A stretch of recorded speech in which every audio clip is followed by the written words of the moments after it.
Hello, everyone, and welcome to our very special panel during the European Vegan Summit 2025. Today is the third and last day of the summit. My name is Morgan Janowicz, and on behalf of Green Ref Institute, I have an enormous pleasure to host the panel Tomato Gate. Who really controls the prices? Today we'll hold a real talk about the hidden cost of the current food system, but also about the courage that is very often missing on the plate of decision makers. I know that we are all eager to hear from our speakers, so let me briefly introduce our experts before I move on to the very first question. Please, a warm welcome to Dr. Sylwia Spurek, former member of the European Parliament and Deputy Ombudsperson, attorney at law, feminist and vegan animal rights activist, co-founder of two think tanks, Green Ref Institute and European Fem Institute in 2024-2025, Fellow of Woodrow Wilson Center, Washington, D.C., the author of white paper on animal agriculture, Stench, Blood and Tears, Turn on Your Thinking, Be the Change. Thank you for your time. It is an honor to have you today with us. And a warm welcome to Stefano Liberti, well-known award-winning journalist and filmmaker. He contributes to European magazines like Internazionale, Le Monde Diplomate and Al Jazeera. His book, Land Grabbing, was translated into multiple languages, and his latest, Tropico Mediterrano, was praised by Amitav Ghosh. His documentary, Soyalism, explores the global pork supply chain. In 2025, he investigates the agriculture crisis in the Po Valley. The author of The Lord of Food, How the Food Industry is Destroying the Planet. Stefano, thank you so much for your presence and expertise during the European Vegan Summit. And all the people who join us today from around the world are here because of you. We are here to hear your voices, your opinions and expertise. So I will jump straight to the very first question that I will direct to Dr. Sylwia Spurek. You often say that factory farming is not only a moral and environmental disaster, but also a very political failure. What makes this issue so untouchable in mainstream policy debates, and what would have to happen to change that? Please, the floor is yours. Thank you very much for having me here. And yeah, this is very fair question. Factory farming is untouchable because too many people and sectors profit from it. Those who make money from suffering and killing of animals have too much to lose. And that is why they do everything to control politicians, media, education system, and the list of actors of so-called big meat is very long. Animal farmers, food industry, its suppliers, logistics, retail chains, advertising agencies, media, clothing industry, banks and financial institutions, big pharma, entertainment industry, hotels and restaurants. Can you imagine that I'm in London, in the city center, in a Citizen M hotel, and there is nothing vegan to eat for breakfast and lunch? So the list of big meat actors is really long, and we need to remember that there are no small farmers and small businesses here. Big meat is made up of national, regional, and global corporations for which only profit matters, not people's health, not the environment, climate, not animal rights, not the rights of people living next to factory farms. And someone can ask the question, are consumers guilty? Yes, some of them are guilty, but not guilty as charged, at least directly. And some of them have no choice. Some of them have no access to reliable information about the real cost of meat, milk, and eggs. Big meat sells everything in such a way that everything looks correct, natural, or neutral. And you ask me a question, what would have to happen to change that? I think the starting point of change must be an unlimited right to information about the food. We need 100% reliable information and 0% advertising so that people can start making conscious decisions, asking questions, challenging the stories, fairy tales that are sold by big meat. People have the right to know the real price of animal products. And as long as the society is fed by ads about milk as white strength, meat as tradition or nutrition, there is no room for change. And I think that at least when some of people see the numbers, 70% of farmland used for animal farming, the numbers of emissions that are higher than the numbers of the entire transport sector, the right to information will become the beginning of the end of the system. The right to information is a fundamental human right. This is why, as a Green Ref Institute, we produce documentaries, publish the magazine, Safe Food, publish the portal Safe Food. Somebody said, the truth will set you free, but first it will piss you off. And I can agree more of this. Thank you very much. And to all the viewers, please do remember that there's a Q&A section. Please share with us any questions to our experts today. And going to Stefano. Stefano, in your book, you describe how food has become a financial asset, traded and speculated on like oil or gold.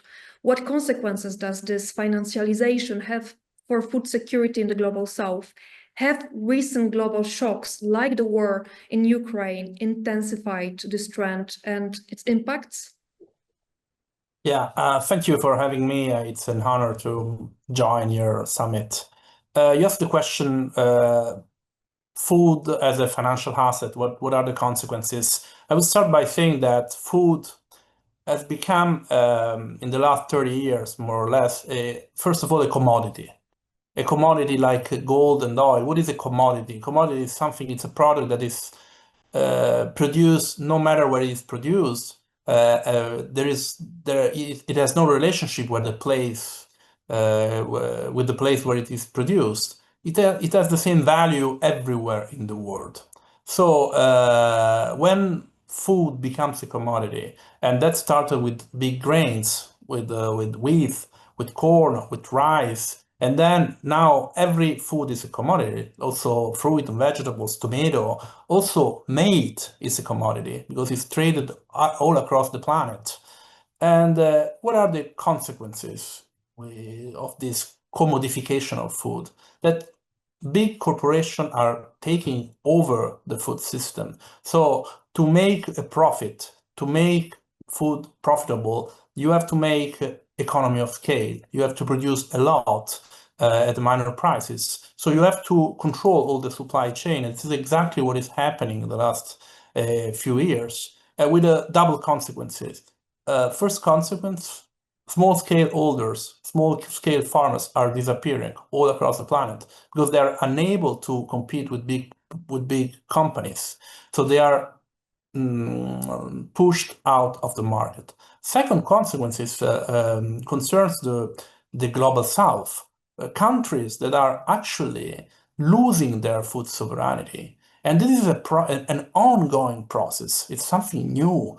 Because, I mean, if the food is traded globally by big corporations that are controlling all the supply chain, then what happens is that some products that were produced locally are not produced anymore. I give you an example that I've investigated extensively in the last few years. The tomato. I mean, a tomato is also the title of our panel. There is a country in West Africa, Ghana. It was a very big tomato producer. There is a region in northern Ghana at the border with Burkina Faso where there were hundreds of tomato farmers. They produced tomato and they sold the tomato to some factories, state factories, working there in the same area. So, and they were transforming the tomato into tomato paste. So you had a very well-working supply chain from the field to the plate, a local supply chain. This doesn't exist anymore because these farmers were actually pushed out of the market, not by mismanagement from the factories, not by climate condition, but by actually the competition from tomato paste coming from outside. What happened in the last 15 to 20 years that a flooding of tomato paste coming from Italy and from China has arrived into the market and put local farmers out of the market because they were able, since they were making an economy of scale, they were able to sell this tomato paste coming from outside at a lower price than the one produced locally. And how was it possible? It was possible first because they are big corporations doing a lot of products, but also because these companies, these Italian companies, these Chinese companies are getting subsidies from the European Union and from China. So they were subsidized products coming into a foreign market and destroying a local supply chain. And that is exactly what shows the consequences of this commodification of food at a local level, and in the global south especially, because global south is unable to compete with big northern corporations. And then what they're witnessing in the global south that farmers are like leaving the countryside and then going to big urban areas. And those countries are losing altogether their food sovereignty. And as I said before, it's an ongoing process. It's something that started 25, 30 years ago, and now it's going very strongly and showing its big and strong consequences. Thank you very much. And that brings us smoothly to the next question to Dr. Spurek.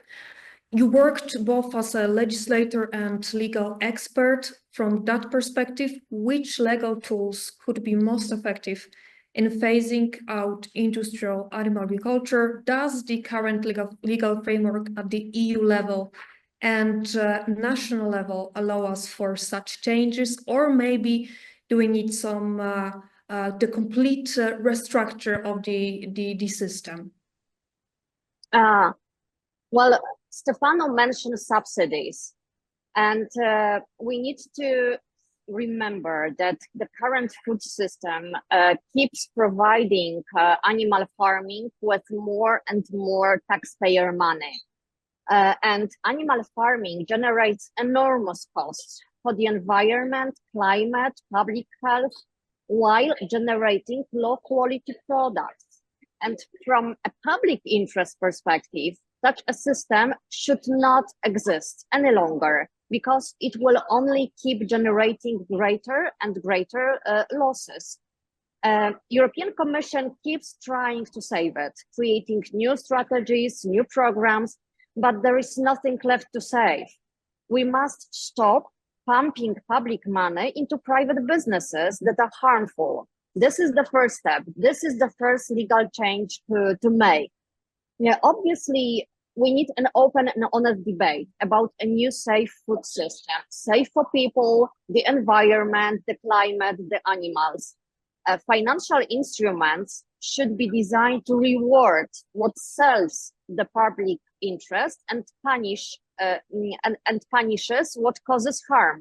We need very honest debate about, I quote the title of Stefano's book, about the lords of food, about I signori del cibo. Otherwise, we can forget about combating climate catastrophe, restoring biodiversity, fighting diseases, about social justice. We need totally new system. It will be cheaper and will be better for the planet, for people, and for animals. Thank you very much. And Stefano, let's go back to you. You have investigated global supply chains from tomato farms in Italy to soybean plantations in Brazil. Which part of the system struck you as the most unjust and why? What did it reveal about the global food system? The global food system is very unjust. What struck me a lot maybe are two things. First of all, the gradual disappearance of small-scale farmers. It's a global process, and it's actually underreported because it's in a way out of sight. It happens. It has happened in South America when you go and see in Brazil these huge soybean monoculture that have been implemented in not 100 years ago, but 30 years ago, 25 years ago, are pretty new. And you drive for thousands of miles and you don't see a human being, because this countryside is just like a huge monoculture. It's like a factory without people. But the same happens in China, and that is happening in Africa, and it's actually happening in Europe. Because if you see the numbers, you see that the number of farms are actually decreasing in Italy, in Spain, in Romania, all across Europe, because also the common agricultural policy is paying more big concentrated farms. So the more hectares you have, the more subsidies you get, and then you can concentrate the property. So this is a global process that is actually interesting to enlighten and to analyze. And then the second aspect that struck me a lot while traveling for my researches was that this commodification of food has another consequence, that food is the same all across the planet. You have the same products. And I remember, since we are in the vegan summit and we are talking about meat, I was studying the pork supply chain in all across the world. So in the United States, in Europe, and in China. And of course, when I tried to get access to the companies in the US and in Europe, it was difficult. It was actually impossible, because they are not keen to see what is happening in the livestock operations. They don't want to like open their capacities to the media. But then I went to China, and it was really strange. I went to China, and I didn't expect to have this a huge access. So they made me see all the slaughterhouses, the livestock operation, everything. It was very transparent, and I think they made it because they were proud of this process of industrialization that was pretty new for them. And so they were actually copying the same process that has been implemented in the Western world 50 years ago. But what struck me, and that they had exactly the same pigs, the same animals we have in Europe, and they're actually importing the same breeding. They're because the system works like this. So there's been a genetic selection for pigs that are I mean, they can stay in concentration in a concentration I mean, in the concentrated animal feeding operations. And the Chinese, they said, okay, you have invented this system. We are taking these animals. We are taking these animals and we are replicating this system. And the result is that you have the same animals all across the planet, even though those animals are not originary for China. You have the same soybean everywhere in the world. You have the same tomato everywhere in the world, because we are using the same seeds that have been also genetically organized to be more productive and more able, more easy to trade. So this is something that is very strange to me, that you have the same thing all across the world, but it's so pretty that shows also the fragility, the vulnerability of the system, because once you have a virus, you have so this virus will kill all these animals or all these products that are the same all across the planet. So we are playing with our food sovereignty, with food security, by and we are not actually taking into account the real consequences of this system. Thank you very much. And let's talk a little bit about animal rights. Dr. Spurek, the public increasingly links food with climate, but animal rights still remain marginal in these dimensions. How can this ethical dimension gain stronger visibility in the sustainability agenda, given how reluctant the EU institutions have been to address animal rights politically? Do you still see a realistic path for them to move beyond symbolic gestures and take real actions? I said this before, and I will say it again. I believe in the power of information. If we want people to recognize the real cost of meat, meaning killing and suffering of billions of animals, If we want to connect the dots between animal rights, human rights, and environment, we must guarantee the right to information. They need complex, honest, accessible, and understandable information without manipulated ads, for example, with happy pigs. Such information will be uncomfortable, it will provoke anger, it will trigger attacks on our agenda, but this is exactly where we need to start. And I remember when in 2024, I proposed as a member of the European Parliament from Poland to the Minister of Education in Poland, the introduction of a school classes called Climate and Animal Rights, to teach about animal rights, to teach children about animal rights.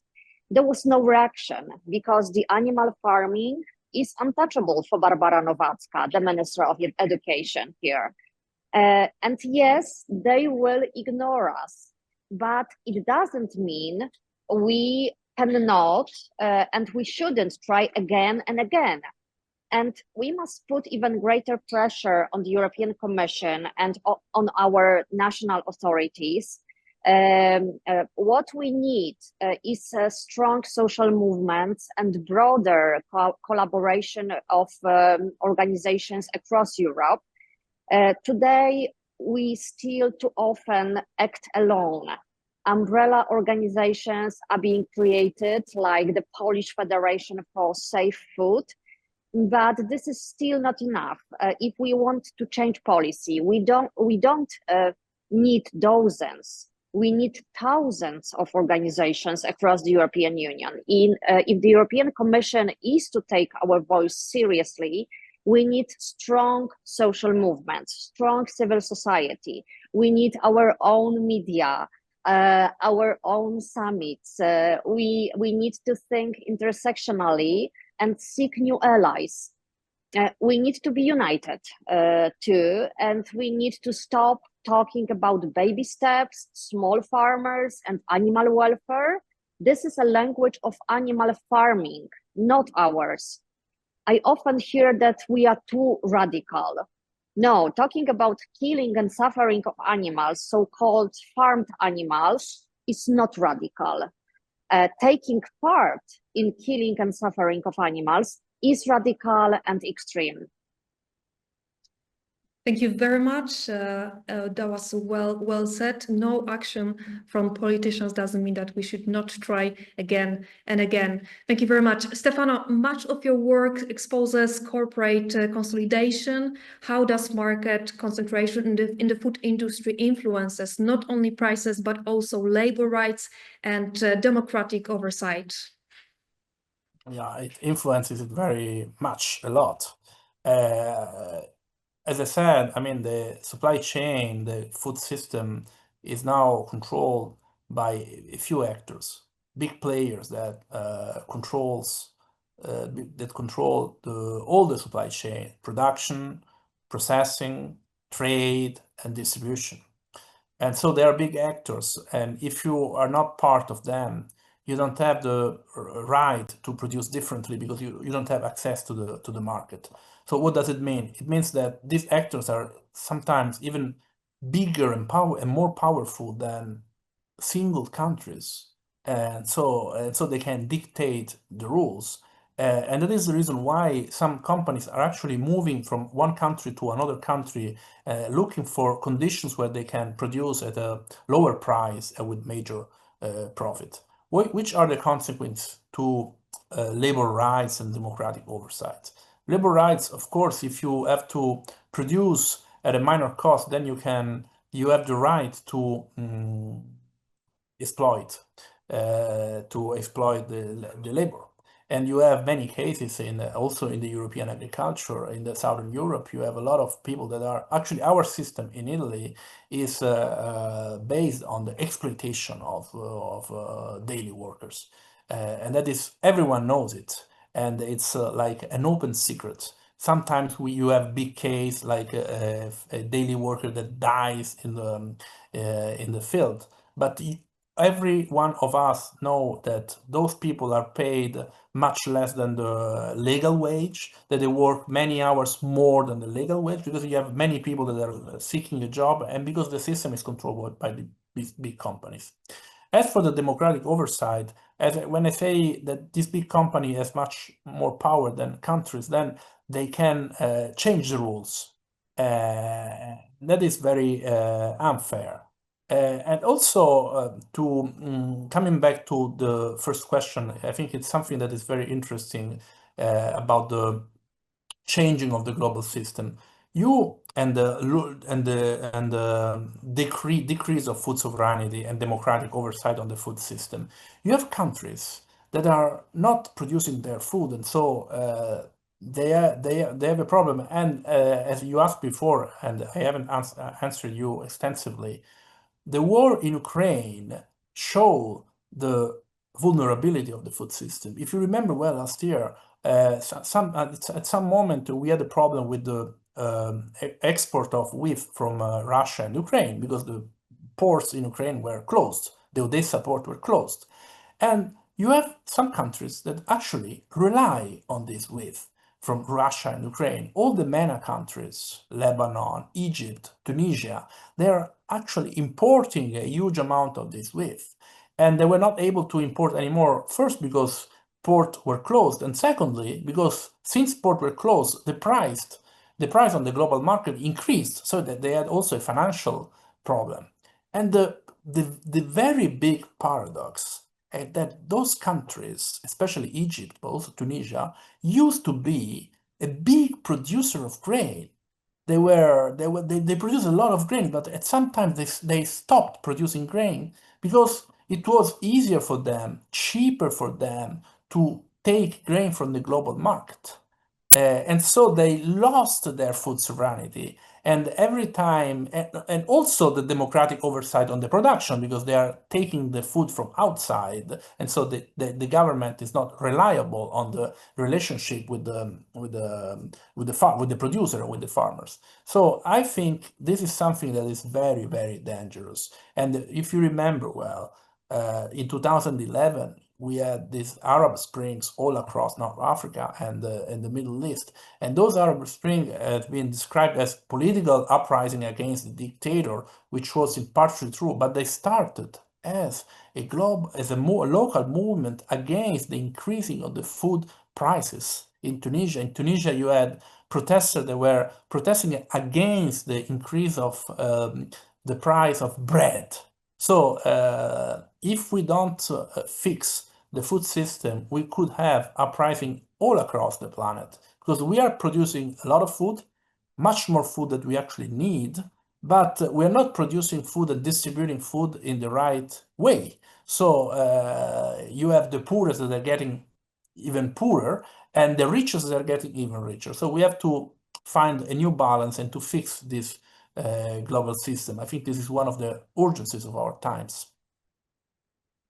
Stefano, thank you very much. Dr. Spurek, in one of your statements, you said, and I quote, "The real barrier to the food system transformation is a lack of political courage to make decisions that might be uncomfortable for the agri-food lobby." If that courage appeared today, what would be the first 3 decisions you would push for? Well, politicians are full of fears, many fears.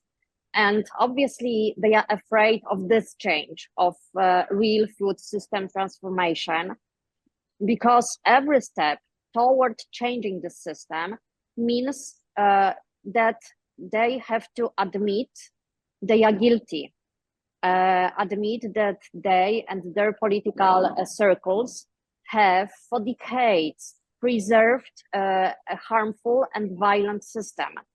They talk about so-called food security, about small farmers, about tradition, but they know that none of this is true. The animal farming does not provide safe food. There are no small farmers left. There are large corporations and massive food factories. The way they produce, the way they exploit animals on the planet has nothing to do with traditions. And do politicians have a right to be afraid? Yes, because agreeing with us undermines the status quo of big meat. It means going to war with very powerful lobby.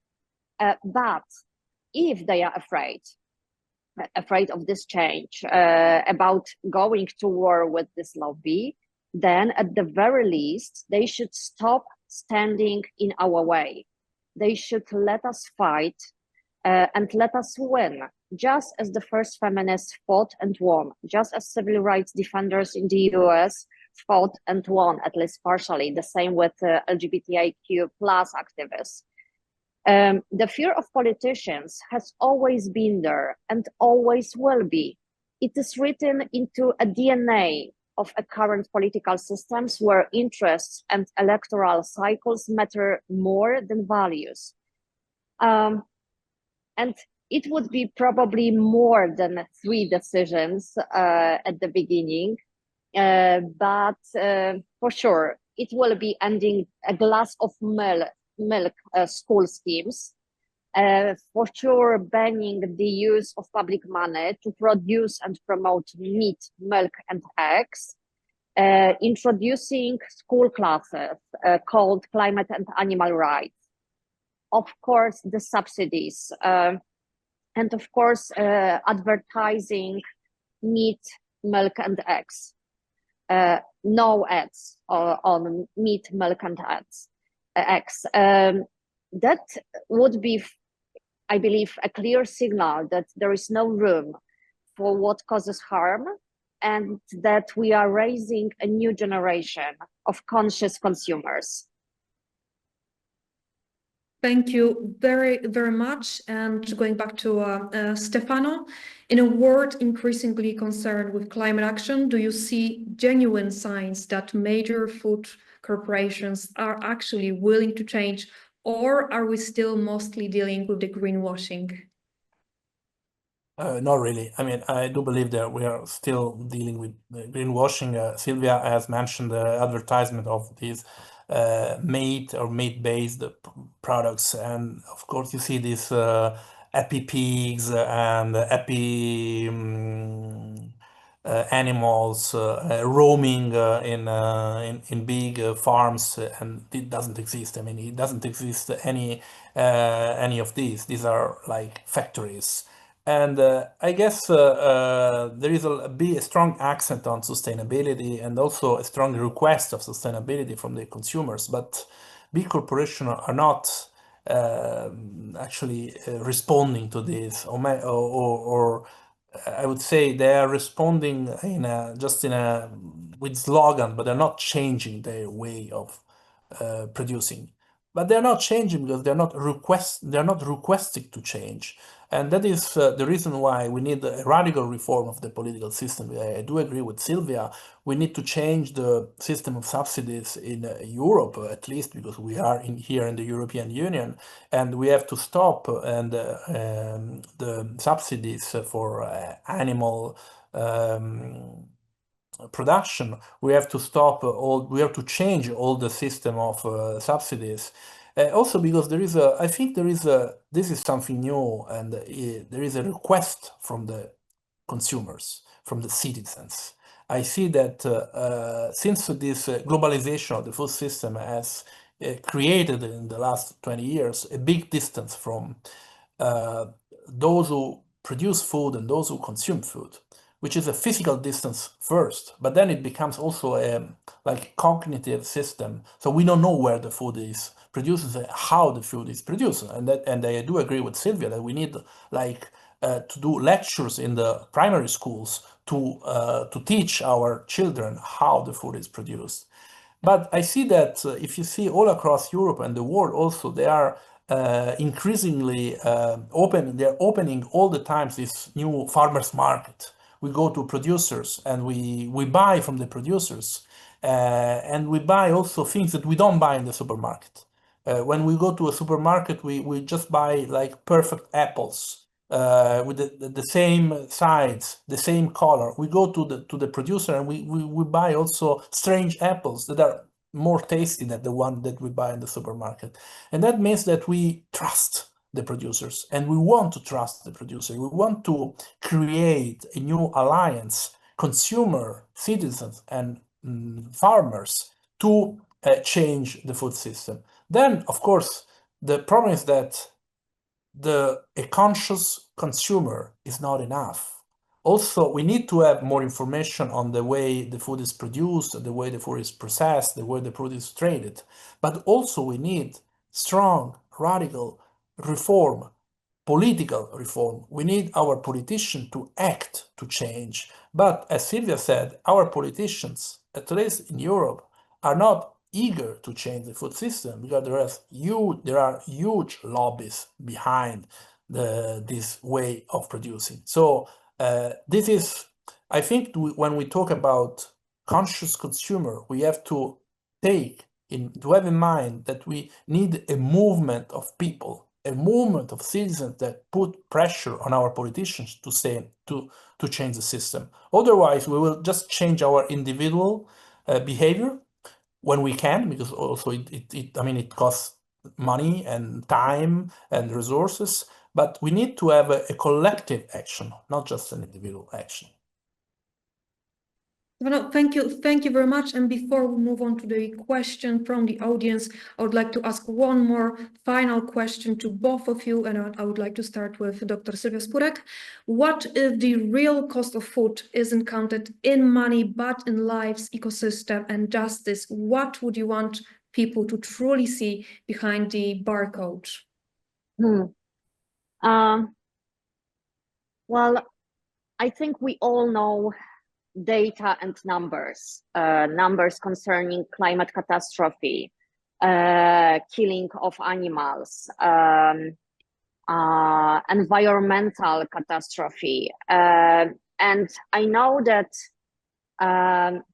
every conscious consumer has their own measure of the real cost of food, and some of us look at the environmental costs, some focus on health, because these are about diseases also.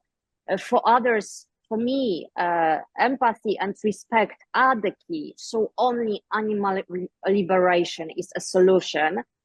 But for now, the problem is that we do not know the real cost of food because big meat makes sure we don't know it. And this must change. And this is one of the key barriers in our fight, that people do not know how the system really works. And actually, it's not our job to open people's eyes.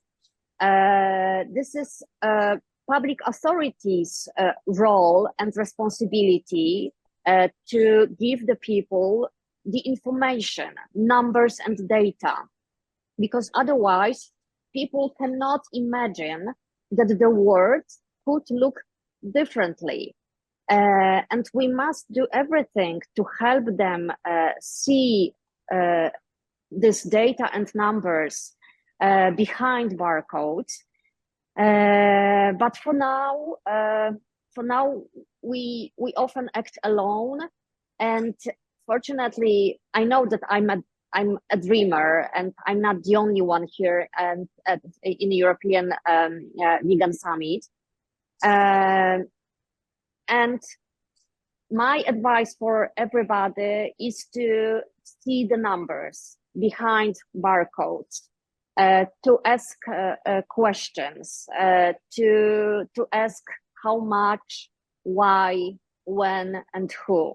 The questions are really crucial, and I think the real measure of costs of food should be safety, the safety of the environment and climate, the safety of people, the safety of people's health, the safety of so-called farmed animals, and we just need to show these numbers to people. I'm not going to show this data and numbers to you because we all know these numbers and data. But average consumer, regular consumers, don't know these numbers. So this is the problem, and I will be happy to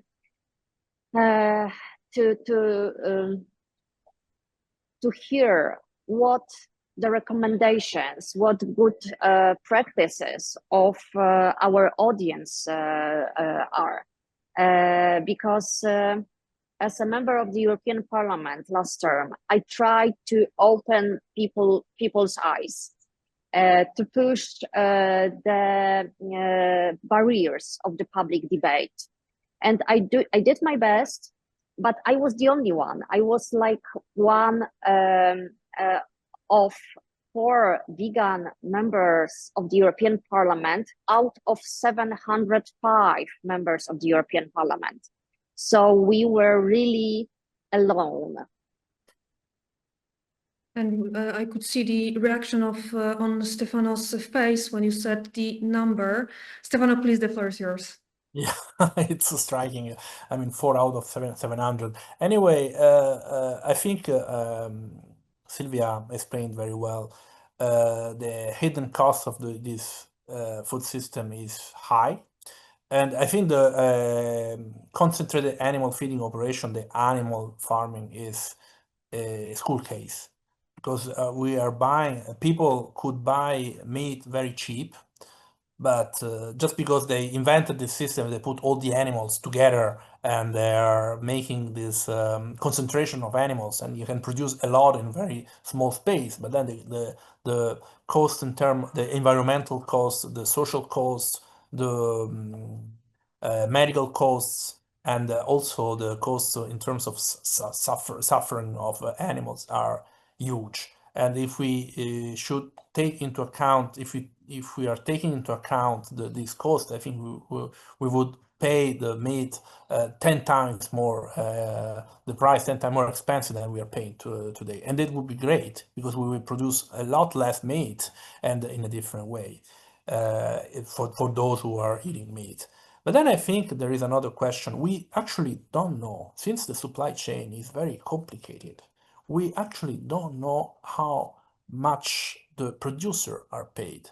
I have done an extensive investigation in northern Italy, in the Po Valley, which was once one of the breadbasket of Italy, and now it's not producing that much for a number of reasons. Also because there are it is very much impacted by climate change. You have a lot of flooding, drought, everything. Anyway, when you talk to the farmers, they actually are not paying, they are paying less than the producing cost by the retailers.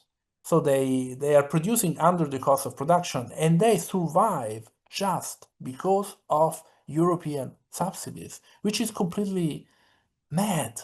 So they are not paid for the products they are producing, but they're just taking subsidies and they are surviving out of subsidies. And this is a system that it doesn't work with, but because actually we all European taxpayers are paying subsidies in a way to retailers, because if these farmers are not paying the right price and they survive just out of subsidies, in a way we are paying retailers, we are paying the profit of retailers. So I think what we should indicate supermarket, and this is not impossible. Every supermarket should say this apple, this pear, this yogurt, this is I don't know. I have paid the producer this price. So if you buy the apple at €2, €3 a kilo, I have given €1 to the producer. Then it will allow us to do conscious choices. I would price more my choices, and that is something that someone has started to do, but retailers are reluctant to do this. because of course they will lose the control of the food supply chains. It's better not to give too many information. It's better to just keep the consumer without information. But I think we have to claim our right to information. This is the first struggle we have to do all together as a citizen, social movement, journalist, association, the right for information. Where does this food come from? How it is produced? How much it has been paid to producers? Because today the food system is too much controlled by big corporations, big retailers that are actually deciding what we eat and how we eat, which is not fair. Stefano, thank you very much. And with this, we are opening the Q&A session, and we're starting with Krishna. We talked a little bit about partnership and cooperation, but the question from Krishna is, what would you recommend to the people who want to do something about the animals, environment, climate, but today, for example, they don't know where to start, how to cooperate, how to find some partners? And if I may start, please, with Sylwia, please.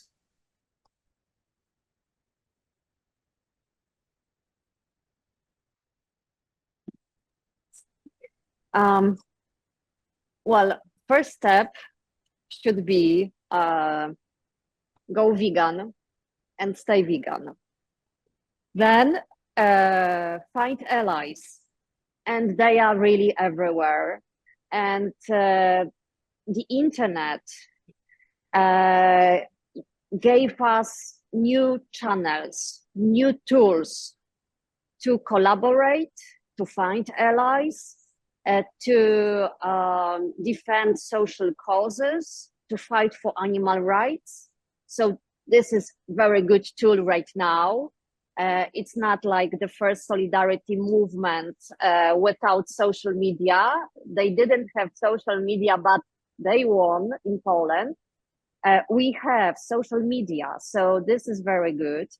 And the internet and digital space are very good for fighting for animal rights, for fighting this current system and current model of food, so-called food security.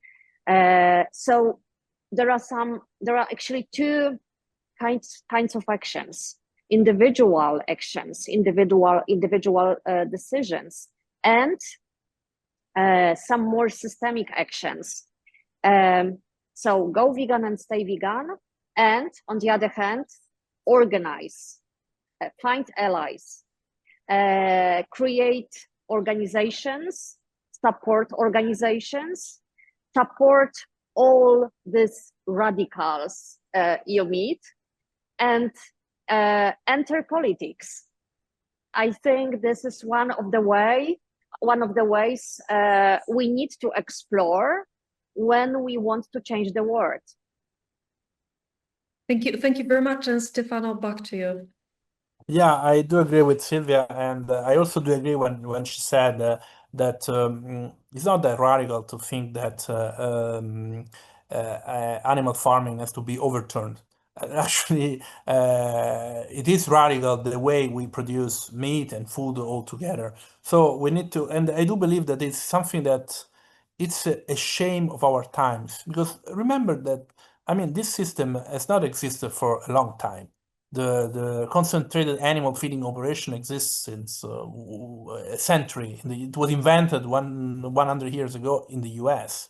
So it's pretty new, and it has totally changed the way we produce meat and we produce food altogether, because it has disconnected the animals from the countryside, and that's created like factories, animal factories, that created animals that were not animals anymore, but they were like machines, meat machines. And I hope, because also I think we need to be, Sylwia, all of us, we need to be a bit dreamer. I believe that in 50 years, our nephew will ask us, how come you put all these animals in these cages for years without seeing the light of the day, just to kill them and eat them? And so I do believe that a citizen movement, a political movement, has to act to overturn this system, to the animal liberation. And I also see that something has changed in the last years. Information is more spread, and movements are more powerful, and also more people ask questions about the way food and meat is produced. So there is an increase of information. Of course, there is, as we said before, reluctance from the politicians to change the system. I give you an example. If you remember well, after the protests from tractors last year in the European Union, the president of the European Union, Ursula von der Leyen, launched this dialogue with all the stakeholders on the future of agriculture in the EU. And it was a real dialogue with NGOs, farmer organization, corporations, retailers, everyone, every actor in the food system. It was a real dialogue. I talked to some people that took part in this dialogue, and they actually produced a document that was actually interesting, saying also we need to reduce the number of animals, the livestock in Europe. We have to change the system. We have to find a new balance in the supply chain, giving more money to the farmers. Then what happened is that after the elections, the Ursula von der Leyen was confirmed as president of the Commission, and the document from the European Commission actually scrapped all the nullity of this dialogue, as if the dialogue hasn't existed at all. So because I imagine they received a lot of pressure from big food lobbies. So what is happening is that business as usual. So everything is going the same way. And also the new common agriculture policy that is due to start in 2028 will go in the same way, with less money also, because we need to put money in defense. So we will have less money, but we will give more money, the same amount of money to big corporation, big meat producer, big food producer. Also, we in this time from today, 2025 to 2028, I think we need to analyze, to create movement, to put pressure on policymakers to change this, because the agriculture in Europe is still shaped by the European Union. It's one of the sectors that is actually shaped by the Union, because they decide how our food is produced, how subsidies going. So we need a popular movement all together, every of us from our point of view, from our professional position. Thank you very much. And there, following that, there's another question. What practical actions can we take to shift the flow of international public finance towards plant-based diets? And maybe I will start this time with Stefano and then move to Dr. Sylwia Spurek. I don't know. I think that, it's the international financial flows will follow the market in a way. They know that sustainability is a new dogma, is something that is requested by consumers, and so I do believe, maybe I'm too much optimistic, but I do believe that if there is a popular movement, a collective request for change, then the money will go there. And also, it is true, Sylwia, that you have just 4 vegan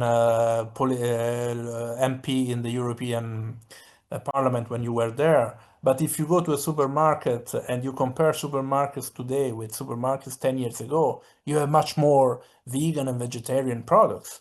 And that witnesses that it's a change in habits by consumers. Of course, maybe it's too gradual, it's too, but something is happening. And also, if you see it, youngest generation, it's much more relevant, this change of food habits and consumption habits.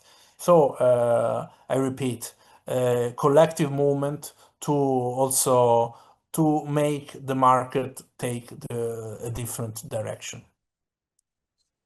Thank you very much. And back to Dr. Sylwia Spurek with the same question from Lorenza. Thank you, Lorenza, for your question. We need to remember that real change is a systemic change, it's a legal change. So we need to vote in every election for people who at least declare a real change. And without legal change, financial institutions are allowed to use money, including public money, for animal farming. And of course, what we can do as consumers, we can vote by our money, as Stefano said. We can go to the supermarkets and decide what products we can buy and which we should avoid. And we can ask about vegan products, plant-based products in supermarkets, in our stores. And of course, sometimes blaming and shaming strategies are very good. So we need to ask questions to financial institutions, to banks, where the money goes. Do you provide animal farming with your credits, with your money, with your loans or not? If yes, how much money do you spend for loans for animal farming? And why do you think it's fair and just to pay for animal farming?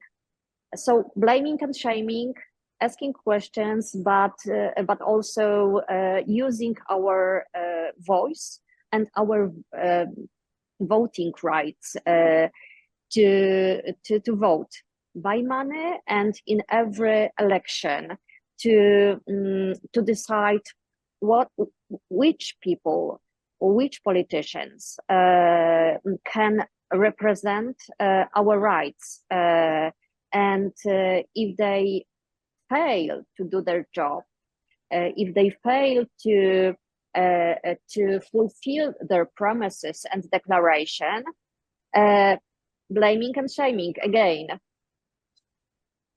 Thank you very much. And this brings a great victory from Green Rock Institute and our partners from Italy, when the European Bank for Reconstruction and Development wanted to invest 40 million to Burger King and the Popeyes, and we stopped it. So there is another question to Stefano, and both to Stefano and Dr. Sylwia Spurek, how people react to message that you share. I'm curious if Stefano is the target of cyber violence and hate as climate and animal rights activists. No, actually not. I have to be honest, I haven't been targeted by haters. When I do conferences, meeting, also I do some theater show on these topics. People are curious. I personally, I believe it's necessary to have like not an catastrophic narrative, but a narrative oriented towards change, saying we are part of the solution. We can bring the solution all together. We have to change the way of to produce our food, also the way we live in our cities. And when I see when I bring these messages of change and also of collective change, I see people that are willing to change, and that gives me also hope for the future, for my future and also my kids' future. And that is the reason why I am strongly optimistic for the future, that there is a request from the citizenship to have a more equitable and more just and more balanced food system. Well, thank you very much. And going to Dr. Sylwia Spurek with the same question. Honestly, I envy you, Stefano, such experiences, good experiences with people. I have different experience. As you probably know, I've been a human rights defender for more than 25 years now, and my first expertise is women's rights. I specialize in domestic violence, sexual violence against women, and I experienced a lot of cyber violence when I was a Deputy Commissioner for Human Rights, when I was a member of the European Parliament fighting for women's rights, fighting for the freedom from violence, equal pay, and reproductive rights of women. But I have never experienced such cyber violence as I experienced as a vegan, fighting for animal rights, fighting for so-called farmed animal rights. I think veganism is like a new feminism in this way, because there is a huge resistance, at least in my social media, and people don't want to hear they need to change their habits, they need to change their behaviors, that they are part of a solution, but also a part of a problem. And they are part of killing and suffering of animals, paying for killing and suffering of animals. Maybe the language, maybe the narrative is the difference, but I face a lot of cyber violence, a lot of harmful, hateful comments against me, against my family. Anna Spurek, that is CEO of Dream Ref Institute, my husband Marcin, just because I'm talking about so-called farmed animals. Those are definitely two different experiences that you have shared. We are having 7 minutes before the end of the panel, so I will try to read through as many questions as it's possible. There's a question: how can we support you to get your message more visible? And maybe if I can start with Stefano, please. I don't know. I try to do my best by writing books and doing documentary movies. So if you are interested in my work, just go to my social media and read my books and see my movies. I think our duty as a journalist is to inform the public and work all together for a common good. So I do believe that the work is worth if people are following our work. Otherwise, it's just just for ourselves. So if you're interested in what I do, go to my social media and read the books and follow my work, and I will be able to answer all your questions through the LinkedIn or Instagram. And because I strongly believe in collective action, and I think we need collective action as much as possible. Thank you very much, Stefano. And Dr. Sylwia Spurek, please.